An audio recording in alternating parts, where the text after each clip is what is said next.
Bending of bike on turns, इतना बेहतरीन topic और इसके ऊपर जितने एक्सप्लेनेशन में देखूं सब में कुछ ना कुछ गलती है।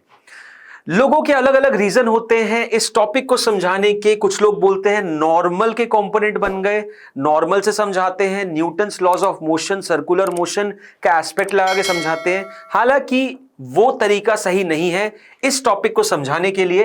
तो इस वीडियो में मैं वो सारी चीजों को कवर करूंगा। पहले तो ये बताऊंगा लोगों को लगता क्या है कि किस वजह से बेंडिंग हो रही है। आपने देखा होगा लोगों को, जब कभी भी बाइकर्स हो या स्टंटमैन हो या आप खुद अपनी बाइसिकल जब चलाते हो, आप टर्न पे अपनी बाइक को बेंड करते हो। अब इसके पीछे जो फिजिक्स है उसको समझना बहुत जरूरी है। और मे भी शायद मैं गलत नहीं हूं अगर मैं बोलूं बहुत लोगों को इसकी फिजिक्स समझ में नहीं आती है। तो मेरा टास्क यही रहने वाला है आपको इसके पीछे की फिजिक्स समझाने का। वीडियो एंड तक जरूर देखिएगा, काफी इंफॉर्मेटिव है और काफी अच्छी चीजें आपको समझ में आएंगी। तो आइए सबसे पहले तो समझते हैं कि बेंडिंग होती क्यों है और अगर ये नहीं होगी तो उससे क्या होगा।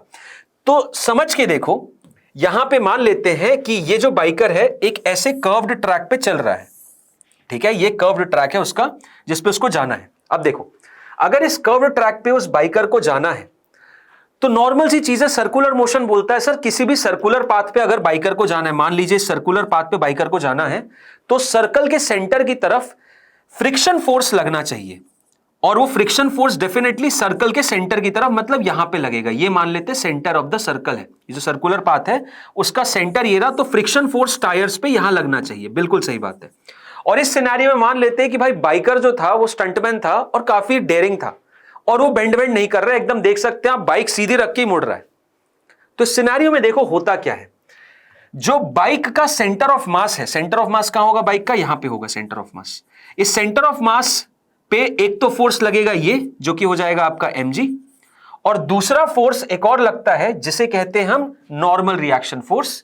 जिसे हम क्या कहते हैं बेटा, नॉर्मल रिएक्शन फोर्स। ये नॉर्मल रिएक्शन फोर्स ऐसा लगेगा। ठीक है, ये बाइकर पे तीन फोर्स लग रहे होंगे। एक तो ये फ्रिक्शन लग रहा होगा towards the centre, centre of mass से पास होने वाला एक mg लग रहा होगा, ऊपर नॉर्मल लग रहा होगा। अब ध्यान से सोच के देखो, फ्रिक्शन ने अपना काम तो कर दिया, आपसे नेसेसरी सेंट्रीपिटल फोर्स प्रोवाइड कर दिया, लेकिन लेकिन लेकिन आप अगर सेंटर ऑफ मास के अबाउट नेट टॉर्क कैलकुलेट करेंगे तो आप ये देखेंगे कि भाई F की वजह से एक टॉर्क जनरेट हो रहा है। नॉर्मल की वजह से, mg की वजह से टॉर्क नहीं जनरेट होगा क्योंकि वो इसके थ्रू पास हो रहा है। लेकिन फ्रिक्शन की वजह से जो टॉर्क जनरेट हो रहा है वो इस बाइक को क्या करेगा कि मान लो बाइक ऐसे टर्न करने जा रही थी, तो बाइक अगर मान लो टेढ़ी नहीं हो रही है, सीधी सीधी टर्न कर रही है, तो बाइक ऐसे टर्न करना चाहेगी और पता चले बाइक ऐसे गिर गई। समझ रहे हो बात को, बाइक पे एक टॉर्क लगेगा, यहां से एक ऐसा फोर्स फ्रिक्शन लग रहा है, तो फ्रिक्शन क्या करेगा, इसके टॉर्क को ऐसे प्रोवाइड कर देगा और ये बाइक ऐसे गिर जाएगी। और इसी चीज को अवॉइड करने के लिए बेंडिंग होती है। तो बेंडिंग होने से क्या हो जाता है, बहुत लोगों को लगता है कि बेंडिंग इसलिए होती है, देखो बताता हूं, बहुत लोगों को लगता है बेंडिंग इसलिए होती है कि बेंडिंग में क्या होता है, उनको ऐसा लगता है कि यहां पे नॉर्मल रिएक्शन है वो ऐसा लगने लगता है, ये रहा नॉर्मल रिएक्शन, और नॉर्मल का एक कंपोनेंट अब इधर लगता है सेंटर की तरफ और एक ऊपर की तरफ। ऐसा नहीं है, ये रीजन नहीं है, this is not the reason. Reason इसका जो है वो कुछ और है। रीजन क्या है इसका, रीजन ये है कि अब सेंटर ऑफ मास आप देखेंगे यहां पे, ठीक है, सेंटर ऑफ मास यहां पे, सेंटर ऑफ मास पे कौन सा फोर्स लग रहा है, mg फोर्स। यहां टायर पे कौन सा फोर्स लग रहा था, टायर पे लग रहा था ये फ्रिक्शन फोर्स। आप देख सकते हैं ये रहा वो फ्रिक्शन फोर्स, ठीक है, ये वो फ्रिक्शन फोर्स है। और इन्हीं टायर्स पे एक नॉर्मल रिएक्शन ऐसा लगेगा। बेटा नॉर्मल कभी भी एंगल पे नहीं लग सकता, कॉन्टैक्ट सरफेस तो ऐसे ही रहेगा ना। नॉर्मल फोर्स कॉन्टैक्ट सरफेस के परपेंडिकुलर लगता है। भाई कॉन्टैक्ट सरफेस तो ऐसा रहेगा, टायर को टेढ़ा करने से सड़क थोड़ी टेढ़ी हो जाएगी, सड़क तो फ्लैट ही रहेगी। तो कॉन्टैक्ट सरफेस तो फ्लैट रहेगा, तो नॉर्मल सीधा रहेगा, नॉर्मल टिल्टिंग नहीं हो रहा। बहुत लोगों को लगता है साइकिल टेढ़ी करने से नॉर्मल टिल्ट कर दे, कैसे कर दोगे यार, टायर और सड़क के बीच का सरफेस ऑफ कॉन्टैक्ट है, वो तो फ्लैट ही रहेगा ना, सड़क थोड़ी टेढ़ी हो जाएगी। तो नॉर्मल ऊपर ही लगेगा, फ्रिक्शन इधर लगेगा। लेकिन बेंड होने से देखो क्या हो गया, अब सेंटर ऑफ मास के अबाउट आप नेट टॉर्क कैलकुलेट करिए। सेंटर ऑफ मास के अबाउट आप नेट टॉर्क कैलकुलेट करेंगे तो आप देखेंगे कि ये जो फ्रिक्शन की वजह से टॉर्क था, जो कि बाइक को ऐसा घुमा सकता था, ये नॉर्मल की वजह से जो टॉर्क है वो बाइक को अब ऐसा घुमाएगा और बाइक डिसबैलेंस नहीं होगी। मतलब बाइक एक रोटेशनल इक्विलिब्रियम में रहेगी जब वो एक सर्कुलर टर्न मैनेज कर रही है तो। और यही होता है रीजन बाइकर के बेंड होने का। आप ना चाहते हुए भी, आपको पता भी नहीं होगा, हो सकता है इस बाइकर को ये फिजिक्स का कॉन्सेप्ट पता भी ना हो, बट आपको तो ये पता होना चाहिए क्योंकि आपके तो सिलेबस में है। तो बेंडिंग ऑफ बाइक का रीजन यही होता है कि आप रोटेशनल इक्विलिब्रियम एस्टैब्लिश करना चाहते हैं। अदरवाइज फ्रिक्शन का जो टॉर्क है आपको पूरा उल्टा देगा, घुमा देगा, और आप वो सर्कुलर टर्न नहीं ले पाएंगे। तो आई होप आप लोगों को ये कॉन्सेप्ट समझ में आया। अब एक और मजेदार बात बताता हूं, नीट 2025 के लिए जितने भी सीरियस एस्पिरेंट्स हैं, मैं आप लोगों को एक बहुत क्लियर शब्दों में एक चीज बताना चाहता हूं। बेटा, एग्जाम के लिए पढ़ पढ़ के और बिना टेस्ट दिए आप सोच रहे हैं कि एग्जाम निकलेगा, तो मैं आपको अभी बता देता हूं, एग्जाम नहीं निकलेगा। एग्जाम को बहुत अच्छी तरीके से निकालने और एक अच्छा रैंक लाके जीएमसी में एंट्री लेने के लिए आपको खुद की गलतियों को पहचानना बहुत जरूरी है। साथ ही साथ आपको यह भी जानना बहुत जरूरी है कि आप स्टैंड कहां कर रहे हैं, जिससे आप अपने आप को इंप्रूव कर सके।